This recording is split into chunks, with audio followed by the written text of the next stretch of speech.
Hello and welcome back to my channel, or if you're new here for the first time, welcome. I'm so happy you're here. My name's Hannah. I post a lot of content about anti-MLM on this channel, and so as always, I link a playlist at the beginning of every one of my videos, sharing with you my big anti-MLM playlist. Every video I've ever created on this topic can be found there. We're creeping up to 180 videos in total on that playlist, which is really mind-blowing. But if you really like to binge specifically the horror story videos themselves, there's a whole separate playlist on my channel. You can just go through those there. So as I'm sure you already know, I'm bringing you another horror stories video today. These are people's experiences with MLM companies out in the wild. A lot of my videos include my own personal commentary or interpretation of what I believe to be going on regarding things posted on the internet by people in MLMs themselves. But I think these horror story videos are especially powerful because these are people's personal experiences that they've had with MLM companies. And a lot of the time what they have to report is pretty horrific and shocking and makes for a very good story. So I love these videos and I'm always looking for more horror story submissions. If you have your own, please don't hesitate to send it to me. The instructions for how to do that are in the description box below. But before we read these stories, I want to tell you about the sponsor of today's video, Scentbird. We're headed into fall, which means that summer is behind us and a lot of things in my life are shifting with the season. I've already switched out some of my home decor. I did a little bit of decluttering. It's finally cooling off a little bit, so I get to wear cozier clothing. I'm actually wearing my Halloween Town sweater that I got last year. I love this thing. And it also feels like the perfect time to rotate out my summer fragrances and go on the hunt for a new fall scent for the season. I'm a sucker for anything bright and fresh and fruity, but right now I'm looking for something a little richer and earthier for fall. And thankfully I can experiment with new scents for a really reasonable price with Scentbird. Scentbird is a fragrance subscription service where you can get a 30-day supply of a designer fragrance shipped right to your door for only $17. We're talking Prada, Gucci, Dolce & Gabbana, and so many more, as well as fragrances from more niche indie brands if you're looking for something really unique. If you're not sure where to start with finding a new fragrance, because I know I was really intimidated with that at the beginning, you can take the quiz on the Scentbird website, giving your preferences, and they can offer you some really great recommendations. But ultimately, you are in full control, so there's no surprises as to what you're going to get each month. Scentbird is a fantastic option for discovering new scents without breaking the bank. You don't have to go spend hundreds of dollars on a full-size bottle of perfume just to wear it for the season. With Scentbird, you can have Prada in October and Givenchy in November and Burberry in December, all for an extremely affordable price. This time they sent me Good Habit Reflect, Kenzie Berry Beauty, and Florica Mystic Rose. All three of these are right up my alley, but I think I like Reflect the most. It sounds odd, but it has notes of black tea, cashmere woods, and aquatic musk, and I think this one would be a great fall fragrance. The fragrances also come in a magnetic case with a locking feature, so you can feel really secure popping them into your purse or your luggage for all of your fall adventures this season. If you would like to give Scentbird a try, you can head to the link below and use my code TheHannah55 at checkout, or you can scan the QR code on the screen right here. Either of these ways are going to give you 55% off your first month at Scentbird. This means that you're going to get your first 30-day supply of a designer fragrance for just over $7, available in the US and Canada. Thanks again, Scentbird, for your continued support of the channel. Now let's read some horror stories.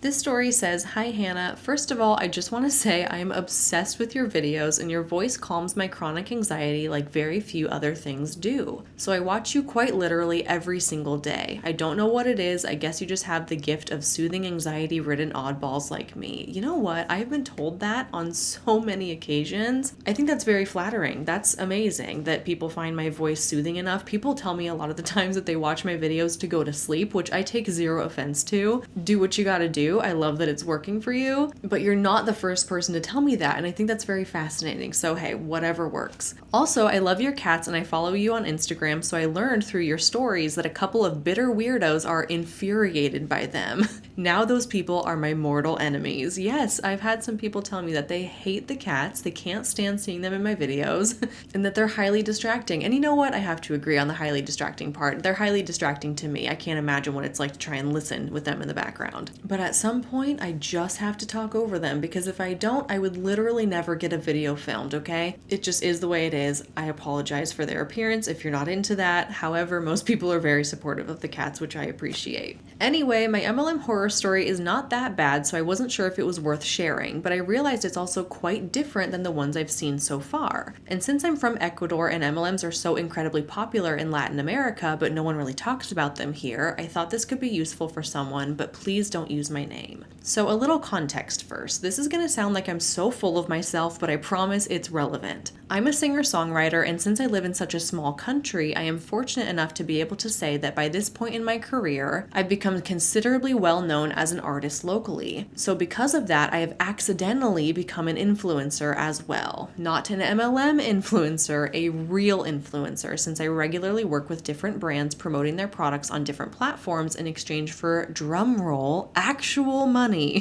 Because of this, I was reached out to in 2020 by a very sweet woman who was interested in promoting her brand and products with me. I didn't know anything about MLMs at the time, so when she told me that the brand was Young Living, it didn't bother me in the slightest. If anything, it sounded like a reputable brand and a great idea in my head. The deal consisted of me showing up to a studio where I would film a short video of me talking about how much I loved their essential oils, which one were my favorites, how much they helped me get inspired to write my music, sing a couple of phrases of one of my songs, and eventually share the video, which they were going to post on their Instagram on my stories. Now, I have to be honest, I had never in my life used Young Living's products before, and although I had probably heard of the name of the company before, I don't even think I knew what it was. I didn't really know what the purpose of essential oils was either. At the time, my social media presence had just recently blown up, thanks TikTok, and I was very much new at this whole influencer thing, so I am embarrassed to admit that I was way more careless in choosing the brands I would work with back then. I was just completely new to the game because everything happened so fast for me. On top of that, it was right in the middle of the pandemic, so even though I was becoming more well-known on social media, my job as a musician, which was my main and so far only source of income, was completely paused for months, and I was having a lot of financial issues and anxiety. So I unfortunately jumped at the opportunity to work with a real brand, even though the pay was I was charging very little already considering the things they required of me, the blatant lies, and the very public use of my image. But again, I was scared about the fact that I was not making enough money at the time, and I didn't understand how much these things are actually worth. So I didn't want to lose them as a client by charging too much. That is so common in the influencer space. I completely get that. To be specific, I think I decided to charge her somewhere around $400 to $500, which is already very cheap in my opinion. The woman, who at the time I thought was an official employee or representative of the brand, but now I think she was probably just a hun, told me that she didn't have enough budget to pay me what I was asking, so she offered to pay me $200 and the rest she would pay me in product. Deal, right? In my opinion, yes, that's a terrible deal. I have no idea what your follower count was looking like or what kind of views your videos were getting at this point, but it sounds like you were kind of blowing up or going viral or gaining a lot of traction really quickly, and yeah, $200 for an influencer deal, not good, especially if your content is getting significant views. This is also just my opinion, but it is kind of a red flag when companies offer to pay you in product, because typically the amount of product they're giving you is not equivalent to the amount of money you would have been asking originally, and you can't buy groceries with product. You can't pay your bills in Young Living oils. And influencer marketing is a job. You wouldn't work your job for product in return. But it is completely a personal decision if the influencer wants to take on brand deals that include product as payment. I personally don't do that. And again, in my opinion, it is somewhat of a red flag if a brand offers that. But like you said, this probably wasn't the brand itself. I know it wasn't the brand itself, let's be honest. This was not Young Living themselves as a company reaching out to you to offer you a brand deal. Not a chance. This was definitely a rep herself. And I haven't finished reading your story, and this is complete speculation, I have no idea, but I'm wondering if part of this deal was for you to direct people to a specific link, because typically there's going to be a sponsorship at the beginning of this video. As an example, I'll say, visit the link in my description to get X deal off of X product. My question for you is, did she give you a link, and did she give you some kind of deal or something to promote? Because if she did give you a link to promote to your audience, I would almost bet my life that if you click that link, it would take you to that Young Living rep's replicated website, meaning that any purchases made through that link are giving her the direct commission for it. That's my assumption. I kind of feel like that might have been what's going on. I could be totally wrong. I'm speculating. I don't know that for a fact. But that would make sense to me why an MLM rep themselves, as an independent salesperson for this larger MLM company, would invest their own money in influencer marketing to get someone with a larger following, someone who is going viral, who is gaining traction, to use that person to get their website link out there. You'll have to let me know in the comments or DM me on Instagram. We kind of talk a lot. I recognize your name. We message back and forth a bunch. But you'll have to let me know if that was part of the deal, because that would make perfect sense to me. Well, guess what? Scared, amateur, dumb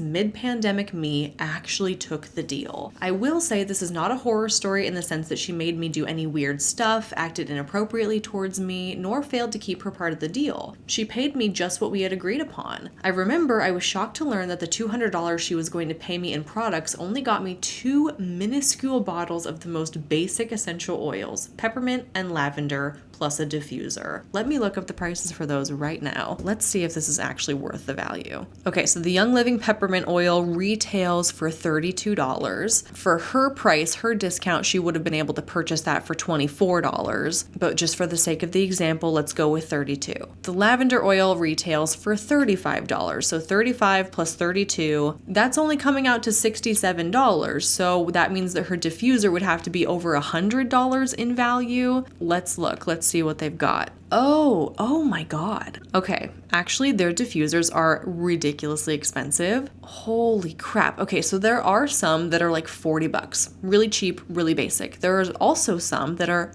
$200, $300. So I guess depending on the diffuser that she gave you, maybe all of these things totaled up to be $200 in value. But here's what I bet happened is that she invested way too much of her own money purchasing her own product to hit her own ranks and goals each month, that she had this massive backstock of inventory, also known as inventory loading, when you buy things you don't need to hit ranks. I bet she just had this stockpile of crap in her house and she was like, oh, I can't afford the full asking price of $400, so I'll pay her $200 in cash and then pawn off some of the stuff that I already paid for to hit my ranks. That's my interpretation of the situation. Is that true? Probably. I was gonna say probably not, but it is probably true, I think. So again, you'll have to let me know which diffuser she gave you because the range here is massive. The cheapest one I'm seeing is $40 and the most expensive one is $340. So let me know, follow up with me on that. I'm very curious. However, for me, the horror story lies in the fact that this horrifically abusive company now has my image and my personal endorsement in their local Instagram page. I didn't know how much I would come to regret my decision to work with them until last year when I found your channel and learned about MLMs. Me being me, I had to share what I learned from you on my platforms because I became fascinated with this topic and felt the need to warn other people about it. But it was only after I started speaking publicly against MLMs when I found out during a hardcore binge of your channel that Young Living, the company who paid me to lie publicly about how much I used and loved their products, is actually one of the worst MLMs out there. I wanted to throw up. I felt so dirty, guilty, and disgusting for promoting a brand as irresponsibly as I had. And I hate that they have my literal face on their page on that cringe-worthy video. I didn't know what to do because I feel very passionate about this and I wanted to continue spreading the anti-MLM message and calling out every single MLM company that operates in my country, but I could so easily be seen as a hypocrite if anyone remembers or finds that video. I'm also very much not a confrontational person, so even though I could publicly explain the situation and the fact that I was not aware of the fact that they're an MLM, I keep thinking about the sweet woman who hired me and how I really don't want to hurt her personally or have beef with her or any of the people I worked with. I'm low-key also kind of worried about potential legal issues with the company because I know nothing about how those things work. This is me completely talking as if I know what I'm talking about, and I actually don't. I also don't know how these things work legally, but like I said, what this sounds like, what my impression is that this was just an independent Young Living rep who contacted you, and even though she's a rep for the company, she's not in any position of power within the company. I could be wrong about that, but that's what it seems like. So in that case, I think that if you were to get into some kind of legal battle, it wouldn't be with the company, it would be with her as an individual, as an independent contractor of that company. Again, what do I know? Nothing. nothing. So don't take my word for that, but I think that's worth looking into. Additionally, did you sign a contract? Because if you didn't, and this was all under the table, I think you have a little bit more of a legal leg to stand on. Once again, disclaimer, I have no idea what I'm talking about, okay? Just for the record. But I see what kind of pickle you're in here, right? With having partnered with an MLM company in the past or having promoted their products, and now knowing what you know about it, that doesn't feel very good and you want to speak out about it, but it makes you look like a hypocrite. I completely understand how that would be tricky, but I also think there's really informative, respectable, tasteful ways to go about doing that and speaking out about it if you choose to do that. So I would fully support your decision to speak out about Young Living in the future if you choose. I still decided to speak against MLMs on Twitter recently, and I did mention the name of the brand, maybe because it's been long enough now that I don't think I owe them my silence anymore. However, I haven't spoken up about this nearly as much as I would like to, precisely because I don't know how to navigate this particular issue. So I'm curious to know, what would you do in my position? Oh boy, advice corner with Hannah, right? If I was in your position and I took a brand deal with a company that I later learned was like completely unethical and I don't stand for anything that they stand for and I'm fully against it, just the person I am, I don't know that I could really stay silent about that. I think that would kind of eat away at me. My honesty and my integrity is really, really important to me in the online space. And at the end of the day, if I don't have that trust with my viewers, I don't have anything. So that is of the utmost importance to me. And so personally, I would feel compelled to make some kind of statement. I don't know if that would be on YouTube or Instagram or whatever that would be, but I would just be completely honest. I mean, honesty is the best policy. I always believe that to be true, that you can come out and say completely honestly and directly, look, I was new to the influencer game. I was irresponsible. I didn't look into the company. I hadn't used the products before. I was a little bit blinded by the earning potential and I took on this brand deal when I should not have. And I apologize for that. And my views have changed going forward. And I think that's perfectly okay. I think I would also serve to make it some kind of a teachable moment and say, let me be an example of why you should do your research on a brand before you engage in a brand deal with them, or why you should consider other factors other than money when you're taking on a brand deal. And I think that any reasonable person could take a look at that and understand where you're coming from and just say, you know what, mistakes were made. She learned from them. There's a lesson in all of this and she's moving on, and that's great. It's great to see some growth there. So personally, if I was in your situation, that's what I would do. I'm not by any means saying that you need to do that for yourself, but I also don't think that you making that kind of statement would harm you in any way. And I also don't think that you should be worried about any kind of legal battle ensuing because of this. I will say I did learn a valuable lesson from this, and it's that I will never again take a brand deal without researching the company first, and if I don't genuinely like their products. Bingo, there you go, that's the lesson in it all. And good for you for making a mistake, growing from it, and then recognizing the lesson in it all. Thank you so much for your content. I honestly think you're going to be huge. I know as a content creator, it's extremely hard to be sure that you're making a difference, but trust me, you are. Your work is amazing and incredibly honorable. Please don't stop ever. Thank you. That's very encouraging. I appreciate that a lot. And it's stories like this that help me make that difference, right? This is just the platform. This is just the voice. I'm just the talking head that reads these stories for the viewer. But really, I feel like with the horror story videos specifically, it's the writer that's making the difference. It's the people that are brave enough to recognize their mistakes or to write in this horrific thing that happened to them and have the courage to let a complete stranger on the internet air it for thousands of people to see. I think that right there is where the main difference is being made. It's important to hear the firsthand experiences of people that have encountered MLM companies in a variety of different scenarios, because at the end of every story, there is some kind of lesson to be learned, and that's what I like to showcase in these videos. So thank you so much for writing in your story.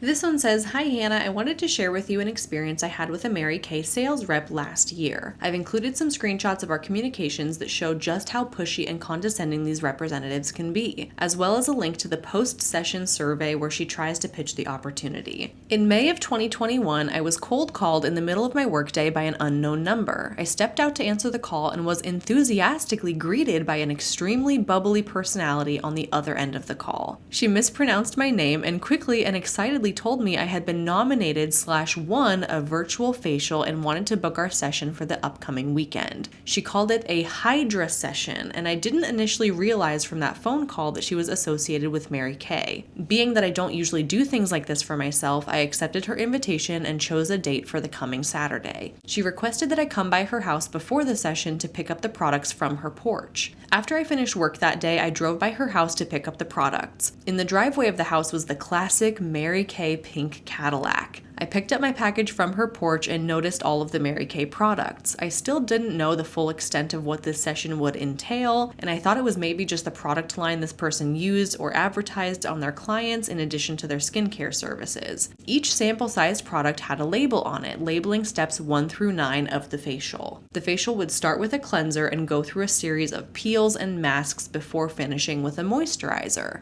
I didn't realize the setup this was until I showed up to the actual Zoom Hydra session. I'm not sure what I was expecting, but it wasn't a Zoom call with 20 other participants, many with other women with them, all here for the exact same invitation. All of these people were complete strangers to me. Nobody talked to each other before the facial because the meeting host, the sales rep, was playing music while she waited for everyone to join. Once the number of participants was consistent, she introduced herself as Shannon and told us we were about to pamper our skin. Pause your story right here. How did this woman get your number? Who nominated you? Who told you that you were going to win a free facial? That's what I want to know, because it sounds like you got completely cold called in the middle of the day. This random stranger on the other line saying that you're invited to this and here's some free product and here's a Zoom link and I'm going to show you how to use all the products. Like, who signed you up for this? I need to know.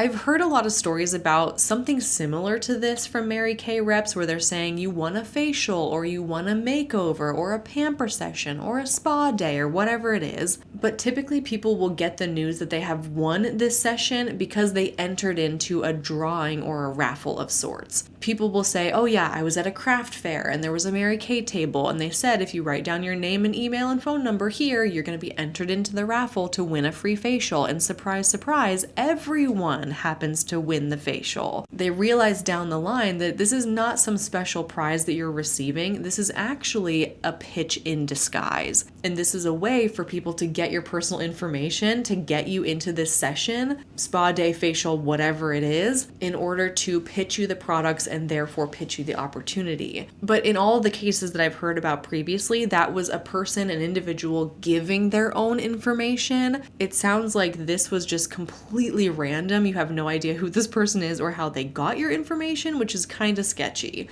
Who signed you up for this? I must know. Shannon had instructed us to prepare by gathering a mirror, a couple clean towels, and a bowl of water, or to be near the sink. Once everyone was ready, Shannon started walking everyone through the facial according to the labeled steps. Step 1 was a cleanser, and we all awkwardly wet our faces and then rubbed on this new cleanser. We then moved on to a deeper exfoliating cleanser and an extracting mask before going to step 4. Shannon herself did not participate by demonstrating how to use the products. She only instructed and watched. And it felt very uncomfortable as a group of strangers did what another stranger said from the other side of a webcam. Yeah, that's what I'm saying. Like, this is so bizarre. How did you end up here? How did she get your information? Where did all these other people come from? Because I'm sure you were under the impression this is probably going to be a one-on-one consultation of sorts, and it's most certainly not that. Who are these people? Where did they come from? Step 4 is when it really went south for me. Step 4 was a chemical peel, and my skin had already been exposed to 3 new products. This is also when the rep decided to pitch the Mary Kay opportunity. The chemical peel burned after some time on my skin, and clearly other women were experiencing the same issue. We were to leave the peel on for several minutes, during which Shannon and a couple girls on her downline discussed the Mary Kay opportunity. During this pitch, several women washed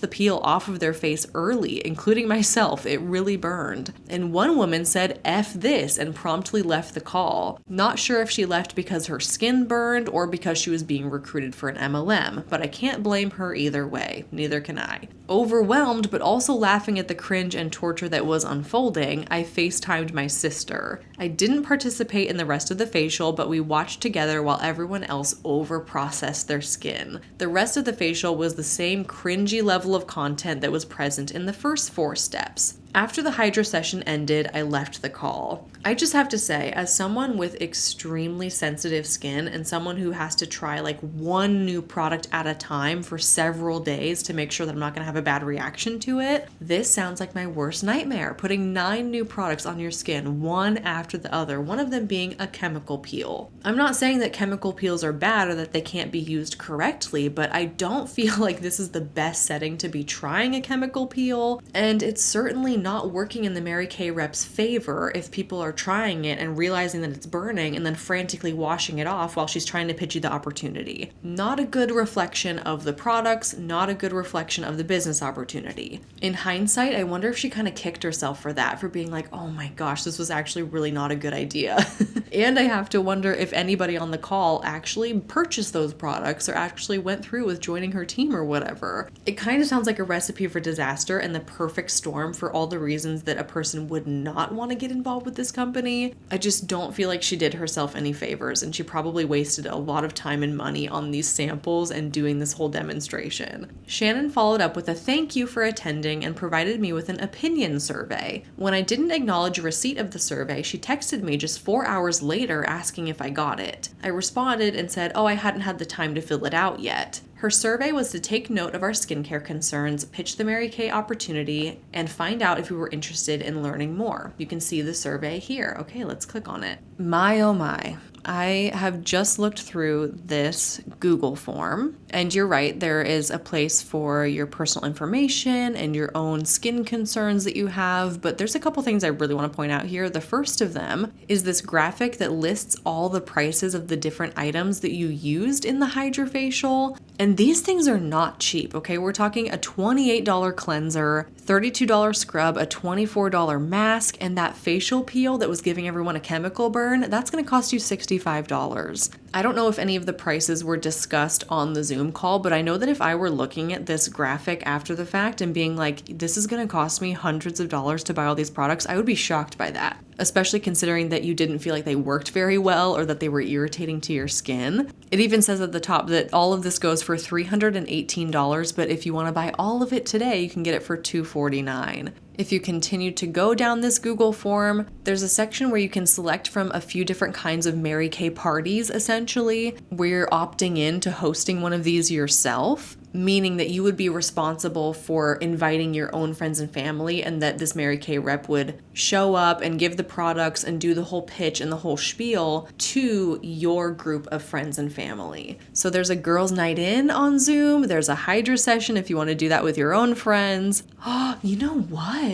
Oh wait, that doesn't really make any sense. Hold on. I was thinking, here's this Google form, right, where people say, oh, I want to do a Hydra session with my friends, and they check this box and they submit it to her, and then theoretically she would provide them a list of all the people that are going to be attending this Hydra session. So it made me think for a second, maybe that's how you got roped into this. Someone said, I want to host it and I know someone who can attend, and then they gave your contact info, but if you showed up and didn't recognize anyone else on the Zoom, then that doesn't make any sense. That was my thought process. I still don't know what's going on. Anyway, you could do a Hydra session, you could do a Facebook group beauty session, or you could do a makeup themed party. So there's a place for you to check the box of what kind of party you want to host. If you continue going down, there's a 25-minute video linked all about the business opportunity if you're interested in that. And finally, there's a box you can check if you would like to get on a Zoom call with someone who's going to pitch you the opportunity so you can learn more about it. Oh, and then the very last box down here says, thank you for filling out the opinion poll. The highest compliment I can receive is a referral. If you have anyone you would like to refer for their own Hydra session or beauty session, please list their info below. So maybe somewhere along the line, someone you know did fill this out and they gave your information. Maybe they weren't in attendance on that particular Zoom call, but that's my best guess. Maybe someone gave your information in this format. They were like, oh yeah, so-and-so that I know would be interested. My goodness, this Google form is cringe to the max. Level 100 out of 100. I have so much secondhand embarrassment. Back to your story. At this point, I had already spent some time learning about how scammy Mary Kay is as far as MLMs go, so I wasn't really interested in completing her survey or supporting her. She messaged me the next day asking how my skin felt, and I didn't respond, hoping that she would take the hint. Of course, she didn't. She messaged me several days later and offered me a free mascara or lip gloss if I completed the survey. So I completed the survey. Not for the free product, but because I wanted her to know that I wasn't interested. When asked if I learned anything new, I responded saying, quote, "I learned that Mary Kay is an MLM company." I also indicated that I didn't want to be contacted about any additional opportunities, and I did not add any referrals to the survey. This prompted a defensive follow-up text from Shannon, who defended Mary Kay as a, quote, "dual marketing company," and denied my claim that it was an MLM. When I researched dual marketing, I couldn't find any real differences, so I think it's another name for MLM, like social selling or network marketing. Anyway, at that point, I felt offended by the condescending tone and I didn't respond. She never reached out to me again. Since this experience, I've been obsessed with anti-MLM content. I love listening to your jokes and perspectives. Your sass and humor gets me every time. Laughter really is the best medicine and you never disappoint. Please keep up the great content. We love to see it. Thank you. I don't find myself to be a funny person, so for you to say that I'm funny and that I can make you laugh is the biggest compliment. I don't think that I really have that like wit or good jokes or things like that. That's not really my specialty, but I appreciate that. That's flattering. Thank you. Dual marketing. My God. When are they going to stop coming up with all of these alternative names to MLM? It's just deceptive. That's the only purpose for it. People have caught on to the fact that MLM has a bad connotation. Network marketing now also has a bad connotation. Social selling is getting to that point. It's like whenever people start to catch on to these new phrases, they just come up with something new. This is the first time I've heard of the term dual marketing to describe an MLM, but okay, whatever. You can go with that if you want to go with it. At the end of the day, it's still an MLM no matter what you call it. You can put lipstick on a pig, but at the end of the day, it's still a pig. Is that the saying? I don't know. The point being, call it whatever you want, it's still an MLM. And it is frustrating that they keep trying to change the nicknames of it. So thank you for telling me this new one, dual marketing. I'll be on the lookout for that going forward. I also feel like this kind of bit her in the butt by pressing you to complete the survey, and then when you did, she was all offended and defensive about it. But if you don't want people's honest opinions, then don't press them for their opinions. That's how I feel. But good on you for taking that time out of your life to let her know how you felt about it, because she got what she asked for, right? I kind of feel bad for this Mary Kay rep, if I'm being honest, because this was a complete and utter devastating fail on her part. And I just have to wonder how much time and energy and money put into these samples that she is spending, all for people to just continually deny her, right? That's a lot of effort to put together these little goodie bags of different steps of samples and have people come and pick them up from your doorstep and to coordinate all of that. Then to host this Zoom call, she's even making phone calls to strangers and then gathering everybody together and doing this whole pitch and this whole demonstration and then following up on them for the survey. Like, my goodness, that's a lot of work. And I just have to wonder how often that pays off, because I can't imagine that it pays off very well. Let's say 1 out of these 20 people that attended bought the entire Hydra session kit for $249. I feel like 1 out of 20 people might be reasonable. I don't think all 20 out of 20 are going to be buying anything, but let's say one person does. That's just the sale price. That's not the commission that the Mary Kay rep is going to be receiving. So they're going to be getting a fraction of that $249. So you have to wonder, is that $249 worth all of the effort and time and energy and money that you put into it? To me, this does not seem worth it at all. I would not invest all of my time into that. I do wish this Mary Kay rep all the best in the future, because it sounds like she's really putting her all into it. And if she does come to realize one day that this return on her investment is not worth it, that she can get out of Mary Kay sooner rather than later. But regardless, it does make for a very entertaining story. Thank you for writing this one out and sending it in.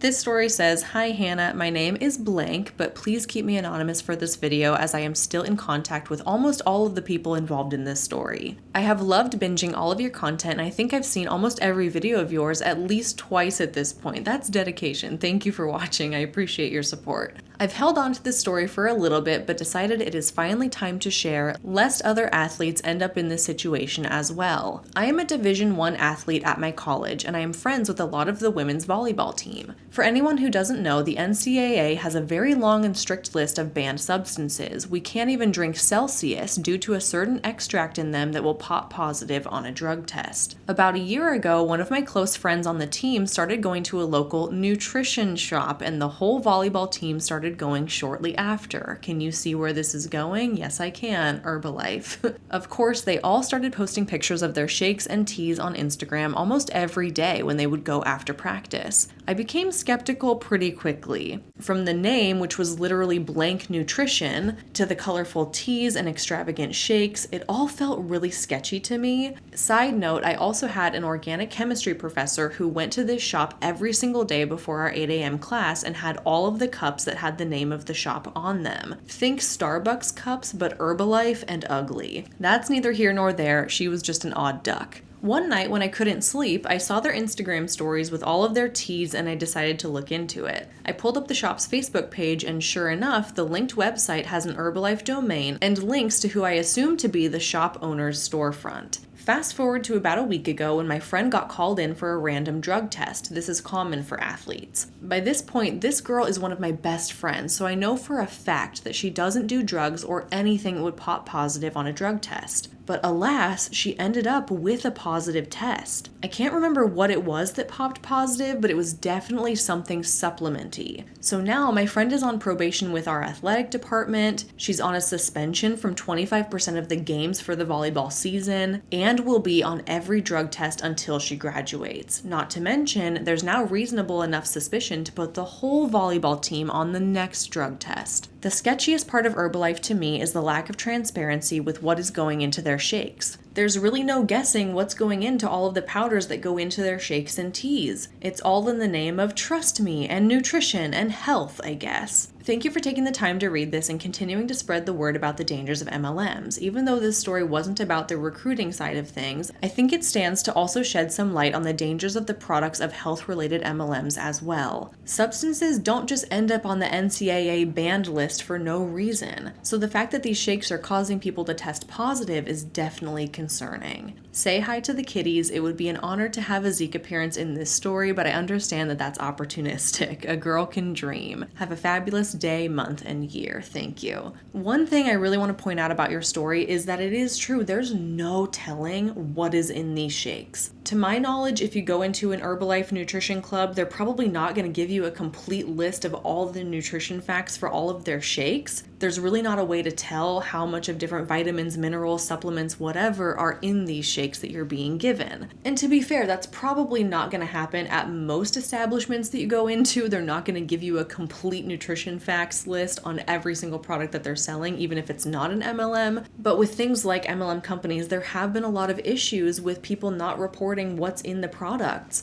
or not knowing what's in them when they're taking them. And in the case of MLM supplements particularly, it's very, very rare to find an MLM company selling pills, powders, shakes, whatever, that go through third-party testing to ensure that whatever they say on the label is actually in the product itself. So even if they did give you a nutrition facts label for it, there isn't anyone checking them or holding them accountable to what is on that list. No one is confirming that, yeah, what they say is in the product is actually in the product. And this is true for supplements outside of MLM companies as well. That's why I always recommend that if you're going to buy any kind of vitamin, supplement, whatever from a non-MLM brand, make sure that it's USP verified. This is a third-party verification program that ensures that whatever the company is listing on the label is actually in the product in the declared potency and amounts. So personally, I look for USP verification on any supplements that I'm taking myself. I did this for my prenatal vitamin especially. But to my knowledge, MLM companies don't use USP. They don't go through that. They don't get their products verified by any kind of third-party testing agency. So that's maybe just one more extra reason to be wary of MLM supplements. And you know what this is reminding me of is some news that broke recently about Q Sciences, which is another MLM company, and the fact that one of their products is listed to be THC free. There's even a little label on the bottle that says that it does does not contain any THC, but there was this report that came out of a Q Sciences distributor. Her husband was taking the product and he failed a drug test to become a firefighter because he popped positive for THC in a product that was not supposed to contain any. I can link an article with that whole situation down below if you'd like to learn more about that, but it's striking some similarities to your story in the sense that people are taking an MLM supplement and then they're testing positive for something on a drug test that they either didn't expect to test positive for or they shouldn't have tested positive for based on the label. Pretty scary stuff, and that can have career-ending impacts, or in this case, severe impacts to your college athlete career. I'm sure that this volleyball player didn't know that these Herbalife shakes she was consuming would show up positive on a drug test for something. For all she knew, this was something that was good for her health and good for her athletic performance, not something that was going to come back to bite her. So all of that to say, let this be a cautionary tale about MLM supplements in general. I'm not saying that they have all this crazy stuff in them that's going to test positive on drug tests, but we now have 2 different reports of this happening in 2 different MLM companies, so do with that information what you will. At the very least, move forward with caution. Maybe think twice about taking unregulated MLM supplements. Thank you for sending in this story. It's a very important one. This one says, "Hi Hannah, this is my only major MLM story as I've been pretty good at shutting down since my first encounter. This story is less about my experience in an MLM and more about how people around me reacted to it. My family likes to call me unfathomably extroverted and also baby crazy. And if I see a baby with a little whale sprout ponytail in the grocery store, I will say something. That's exactly how this started about 9 years ago. I should preface this story by saying that I grew up Mormon in Idaho, and I know several MLMs like Mary Kay and Avon, but I didn't know anything about their dangers and scams. The reps and their kids I grew up with never talked about that. Anyway, I was in the grocery store probably buying salsa or something, and I made a passing comment about a woman's precious, adorable baby. A few minutes later, and I'm in a different aisle. Suddenly, this woman appears again and says something along the lines of, "I just couldn't help but notice what a go-getter you are. And my husband and I are looking to work with people just like you. Would you be interested in an interview?" Here I was, 19 years old, and trying to figure out how to get out from under my family's financially manipulative thumb. And I thought I had just made an employment connection all on my own. I was proud. I was intrigued. I was a grown-up. A few days later, we met at a coffee shop across from my apartment. She walks in wearing a black pantsuit that is way too big on her and a leather folio that still has the product sticker from Staples on it. She drops down across from me at the table and I ask her if she wants anything to drink because I haven't ordered yet, and she says no. Then immediately flops her folio open and starts talking. Not once did she make any move to allow me to go and order anything. I never did get my coffee that day. My experiences from there are very similar to many others. I was hyped up, love-bombed, and invited to a conference where everyone was drinking the same energy drinks, wearing the same socks, and smoking the same bull.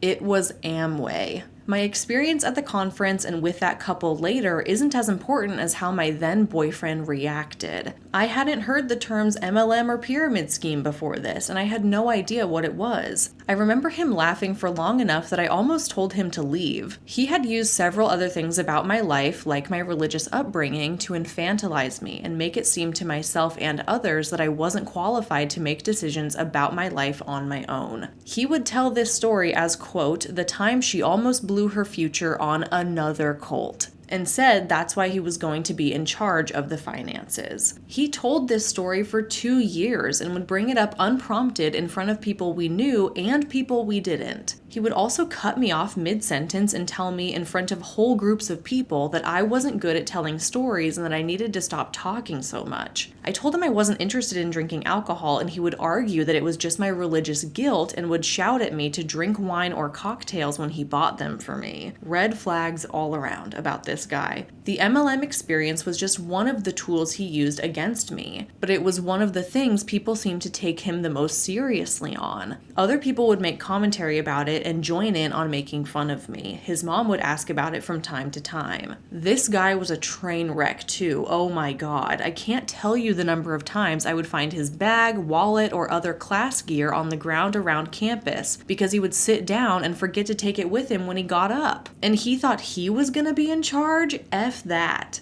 He eventually broke up with me because he thought I was too small world for him. He didn't expect me to stop talking to him though, and he didn't like that. He stalked me, I got the police involved, my neighbor gifted me a can of bear spray the size of my thigh, and a self-defense hatchet. I love you, Christy. Go to hell, Logan. Yeah, go to hell, Logan.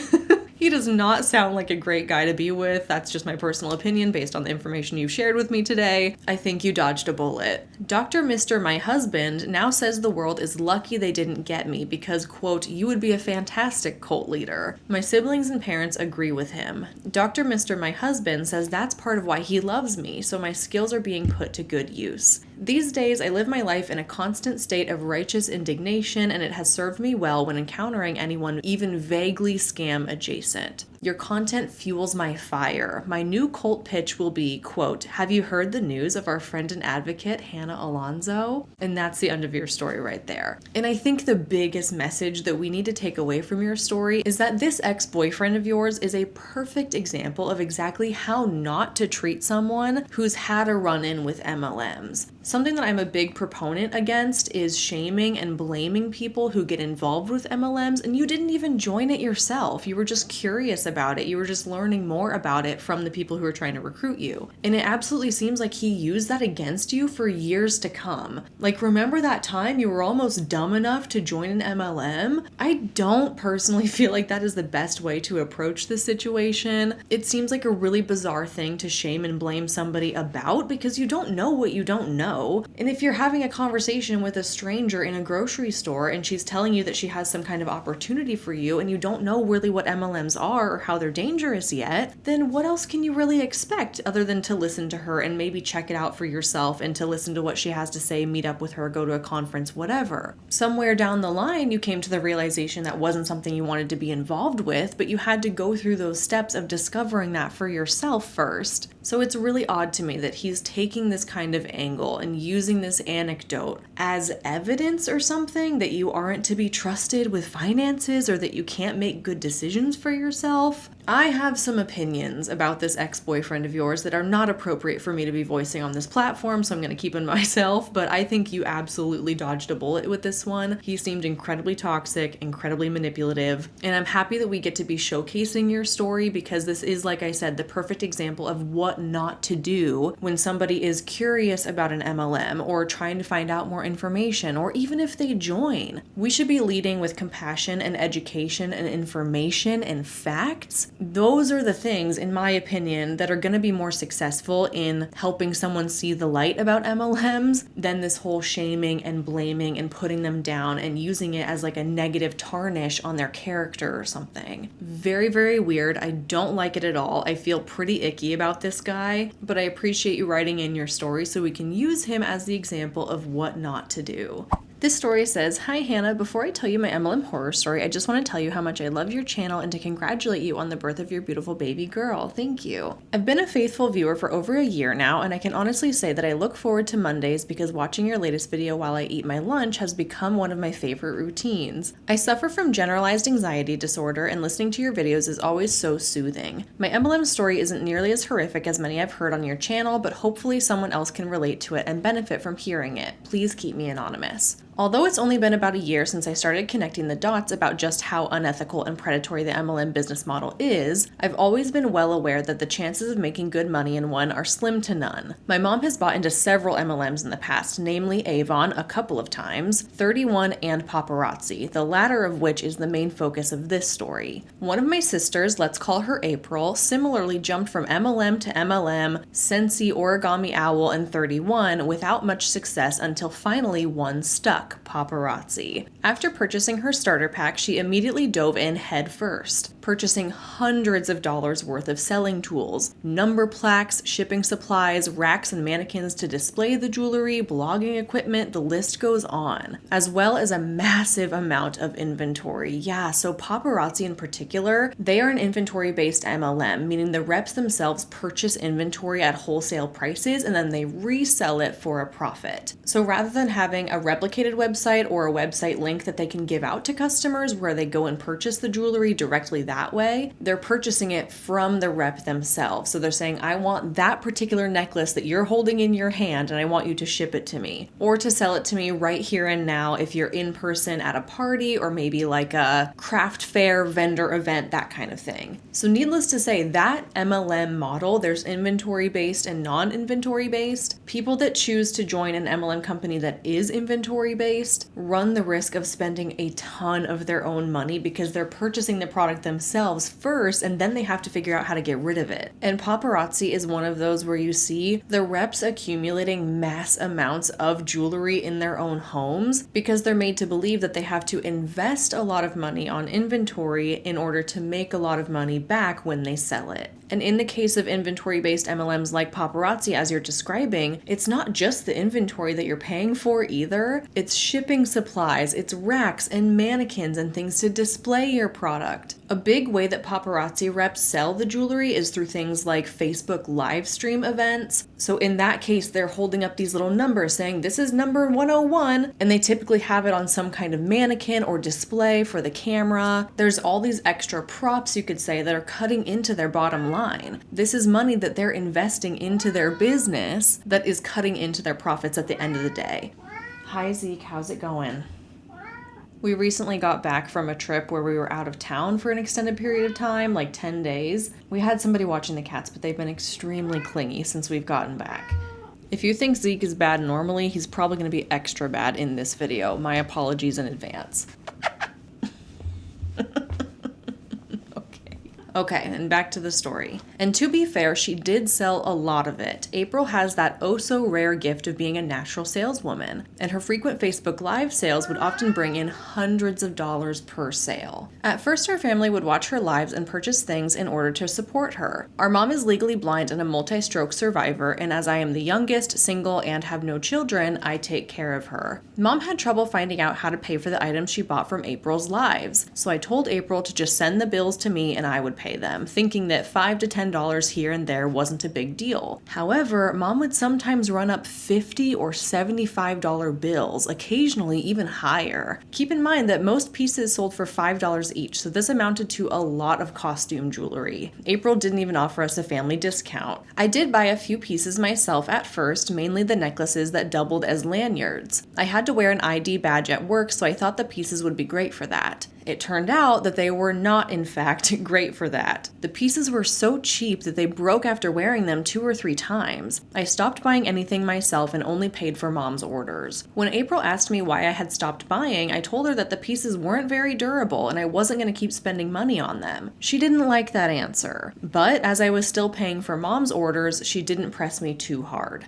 After a while, I started thinking about the money I had already shelled out for this junk, and went back and added up all of the invoices from where I had sent April money after her lives. Between orders from Mom and from myself, I had contributed over $1,200 to April's business. Although this disgusted me in a way, I felt obligated to at least keep paying for Mom's orders because I felt like I had to support my sister. I was also guilt purchasing because I felt bad for Mom due to her medical problems, but that's a whole different issue. After seeing how much success April appeared to be having, our mom wanted to become a paparazzi rep too. As soon as I heard this, I immediately texted April and told her she had to put a stop to it. I said something like, tell her whatever you have to so that she won't want to do it, because our mom is legally blind. She has trouble doing things like using her phone and reading pretty much anything on paper that isn't printed in an extremely large, bold font. So I knew good and well that it would actually be me working the business, not her. And I was not the least bit interested. I already had a very demanding and time-consuming full-time job, and I did not want to give up what precious little spare time I had to peddle junk jewelry. April assured me that if Mom signed up under her, she would do everything for her and that I wouldn't have to lift a finger. She would put in orders for her, manage her social media, even sell the items for her, if only she would sign up. I was skeptical to say the least, but I went with it. You probably saw this coming, but none of that ended up happening. Just as I had feared, I was the one putting in orders and trying to peddle this absolute junk that I didn't even like. I do not have April's gift for sales, so I wasn't even very good at it. When it became apparent that we were spending more money than we could ever possibly earn back, Mom gave the rest of her inventory to April and let her sell it.